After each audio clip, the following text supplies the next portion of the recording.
కామెంట్లో నన్ను ఒక ఆవిడ అడిగారు, అస్తమాను పూజ అంటారు, అస్తమాను భగవన్నామస్మరణ చేయమంటారు, ఎలా కుదురుతుందండి? ఈ సంసారము, పిల్లలు ఇవన్నీ వదిలేయాలా? ఉద్యోగాలు చేసుకోవాలి కదా అని అడిగారు. పూజ చేయటం అంటే ఏంటో తెలుసా? మనకి భగవద్గీతలో కృష్ణ పరమాత్మ చెప్పారు, అనన్యాశ్చింతయంతో మాం ఏ జనా పర్యుపాసతే తేషాం నిత్యాభియుక్తానాం యోగక్షేమం వహామ్యహం.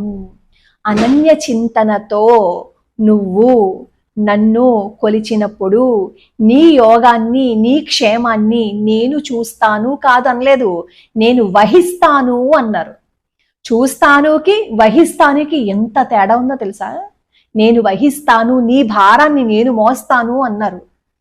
పూజ చేయటము అంటే, నామస్మరణ చేయటము అంటే, భగవంతుణ్ణి తలుచుకోవడము అంటే, నువ్వు ఏ పని చేస్తున్నా సర్వకాల సర్వ అవస్థల యందు నీ మనస్సుని భగవంతుడితో లింకప్ చేసుకో.